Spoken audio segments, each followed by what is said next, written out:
In the complex and often deceptive geography of the sacred, death is not merely an ending, it is a permanent location, a coordinate in history that validates a legacy. We know, with almost surgical and forensic precision, where the primary pillars of Christendom were laid to rest.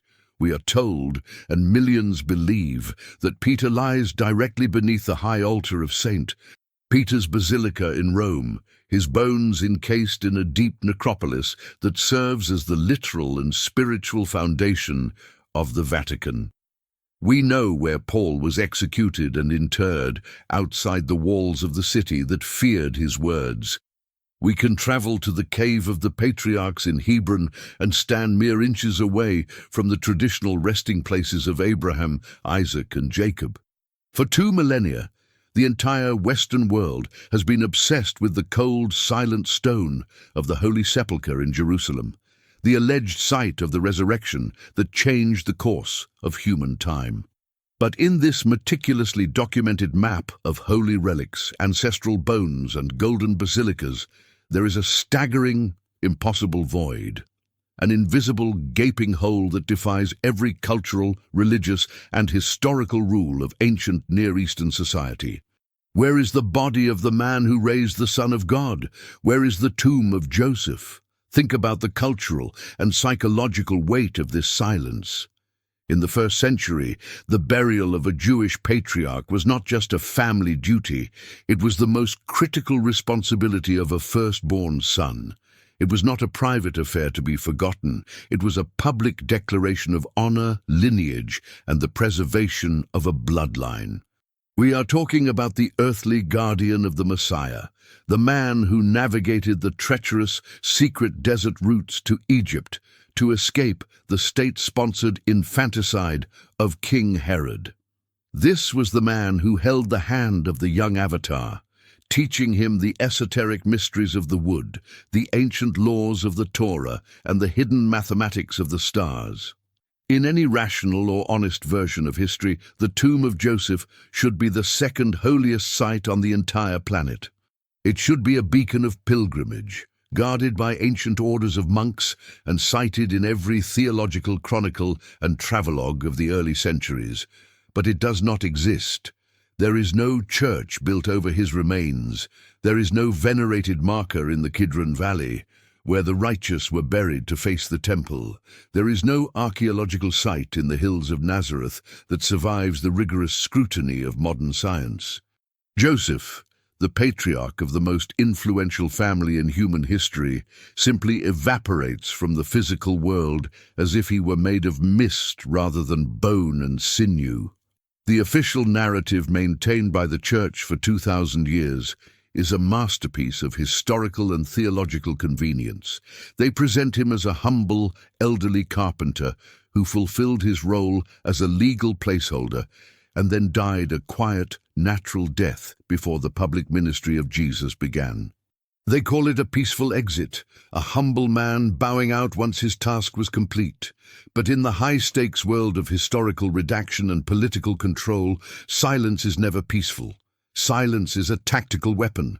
Silence is the footprint of a deliberate, systematic erasure. What if the tomb of Joseph isn't missing at all? What if it was found, identified, and then systematically scrubbed from the map because the biological and genetic evidence inside would dismantle the very foundations of Western theology? What if his death was not a peaceful sunset, but a strategic and tactical removal necessitated by a genetic secret that the fallen architect of this reality could not allow to be revealed to the masses? To grasp the true scale of this deception, we must examine the suspicious and highly edited timing of Joseph's disappearance from the biblical record. In the Gospel of Luke, Joseph is a vibrant, protective, and essential force. He is present at the nativity, the circumcision, and the presentation at the temple. He is the central figure in the frantic 3-day search when the 12-year-old Jesus went missing in the labyrinthine streets of Jerusalem. And then, without warning, the screen goes black. For 18 long years, the so-called lost years, the narrative offers absolutely nothing. When the curtain finally rises again at the wedding of Cana, the family dynamic has fundamentally and mysteriously shifted. Mary is there, the brothers are there, but the father is absent. The New Testament never records the death of Joseph. It never describes a funeral procession or a community in mourning. It never mentions a place where his children went to pay their respects. He is airbrushed out of history with a precision that suggests an agenda. In the rigid social structure of the Galilee, the death of a man like Joseph, a descendant of the royal house of David, would have triggered the Hevra Kadisha, the sacred burial society. It would have involved the ritual of Shiva, 7 days of intense public mourning. It would have required Jesus, as the eldest son, to lead the community in the public tearing of garments and the recitation of the Kaddish. The fact that the Gospels meticulously record the death of secondary figures like John the Baptist, or even the shameful suicide of Judas Iscariot, yet offer not a single syllable on the passing of the Messiah's own father, is a historical anomaly that screams of outside intervention. Theologians have long argued that Joseph had to vanish so that Jesus could stand alone as the Son of the Heavenly Father. They claim his physical presence would have created a theological distraction from the message of divinity. But this is a fragile and desperate mask for a much darker reality. If Joseph's death and burial were documented, the Church would have to acknowledge his physical, biological existence as a father. They would have to point to a grave, and a grave is a vault of information. A grave contains DNA. And DNA contains the truth about the biological glitch that defines the human race and our place in this cosmic quarantine. The first major crack in this millennial cover-up appeared in 1980 in a quiet neighborhood of Jerusalem called East Talpiot. A construction crew working on a standard apartment complex breached a limestone slab, revealing a tomb that would become the ultimate archaeological nightmare for the Vatican and the academic elite. Inside were 10 ossuaries, bone boxes used in the 1st century for the practice of secondary burial. The inscriptions found on these boxes were a direct hit to the heart of church dogma: Yeshua bar Yosef, Jesus, son of Joseph, Maria, Yose, Mattia, and Mariamne. The religious and academic establishment immediately scrambled to debunk the find, claiming these were merely common names found in any 1st century Jewish village. But their mathematics were flawed and desperate. The statistical probability of this specific cluster of names, including a Jesus, son of Joseph, and a Mary and a Yose appearing in one family tomb, is astronomical. It is a genetic and historical fingerprint. Yet, the most telling and suspicious aspect of the Talpiot discovery was not the names found on the boxes, but the absence of the patriarch's primary remains. Where was the box of the father, the man who gave the family its name? The deleted gospel theory suggests that Joseph was not buried in a suburban family plot because he was far more than a simple laborer. He was a tekton, a word we often translate as carpenter, but which in the ancient world meant a master builder, an architect, an initiate of the highest order within the Essene sect. The Essenes, and specifically the Nazarene branch, were practitioners of a rigorous form of genetic, dietary, and spiritual isolation. They believed the human body was a biological antenna, a complex vessel designed to resonate with specific cosmic frequencies. If Joseph was the guardian of the seed, the man selected by a higher intelligence to oversee the biological manifestation of the avatar, his remains would be considered a high-level relic or a high-level threat to the controllers of this world.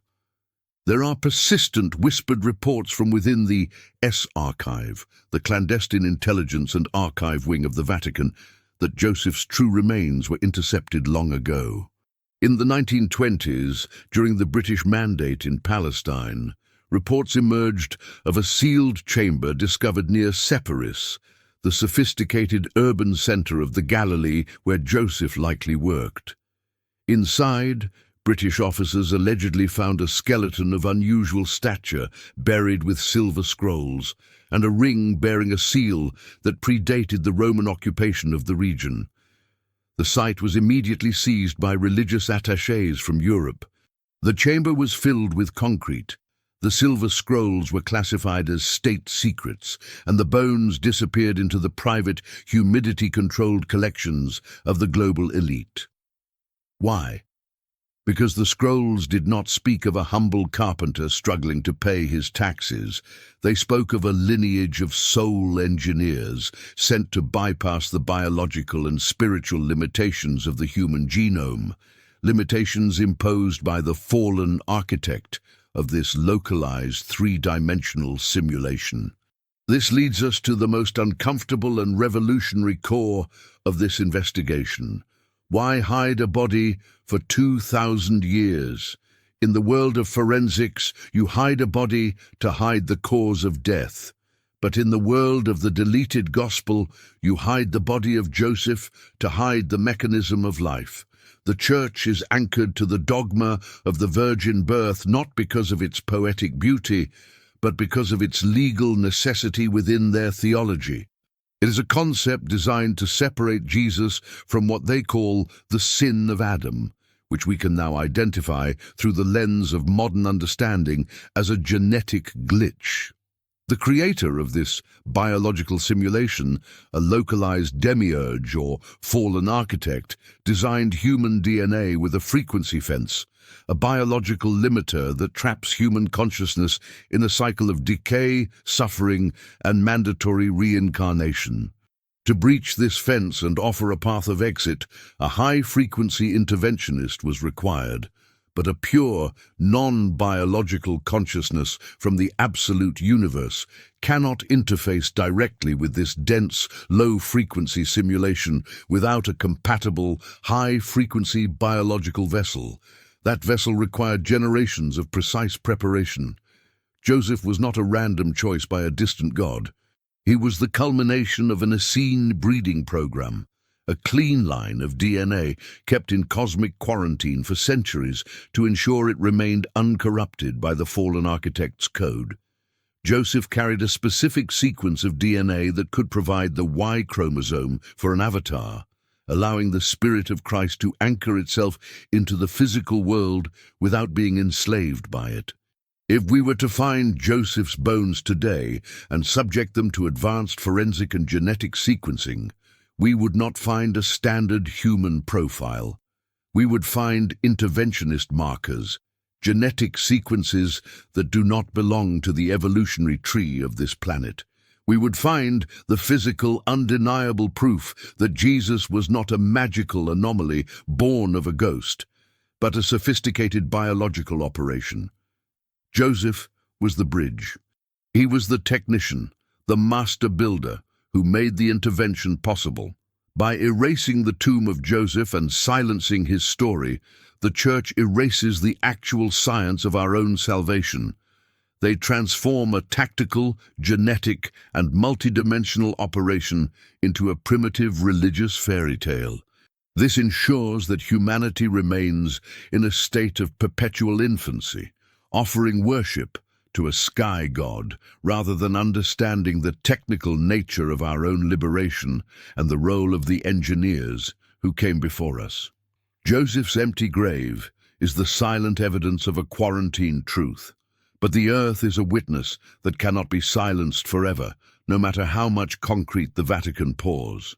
In 2002, a limestone box known as the James Ossuary appeared on the global stage, bearing the staggering inscription, Yaakov bar Yosef Akui di Yeshua, James, son of Joseph, brother of Jesus.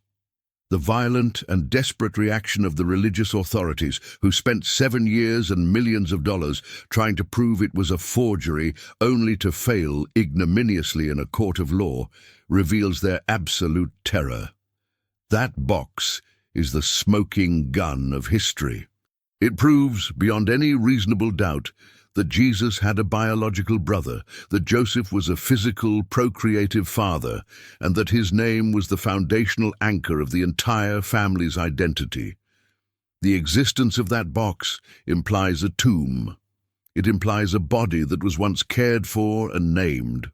It implies a legacy that links Jesus directly to the secret anti-establishment knowledge of the Essenes, the sons of light, who knew that the god of the temple and the god of the Romans was actually the jailer of the human soul. Joseph knew the secret. He was the primary witness to the fact that his son was a system hacker, sent to dismantle the simulation from the inside out. The tomb of Jesus is empty because he rose, or so the official story tells us. But the tomb of Joseph is empty because it was swept clean by those who profit from our collective ignorance. They took the body to hide the DNA. They redacted the history to hide the mission. They silenced the father to control the sons, but they could not stop the frequency from rising. Joseph was not an extra in a holy play. He was the producer of the greatest rescue mission in human history. And the fact that they had to hide his grave for 2,000 years is the final, undeniable proof of his cosmic power. We are closing in on the final redactions. The desert is giving up its dead, and the stone boxes are beginning to speak. The algorithm of this world may try to censor this truth, but the frequency of the Absolute Father is already set. If you feel the resonance of this truth in your own DNA, hit the like button. It is your vote for the opening of the archives and the end of the Millennial Silence. Subscribe to the Deleted Gospel, for our next investigation will uncover the women they feared even more than the Father, the hidden sisters of Jesus. Where do you believe the remains of Joseph are hidden? Are they in a sub-basement beneath the Vatican's secret archive? Are they in a sealed military zone in the hills of the Galilee? Or were they destroyed long ago to prevent us from ever discovering our own true genetic potential? Leave your theory in the comments below. I read every word, and your insights are the fuel for this global awakening. Stand for the truth, even if you must stand alone against the shadows of 2,000 years. Until the next mystery,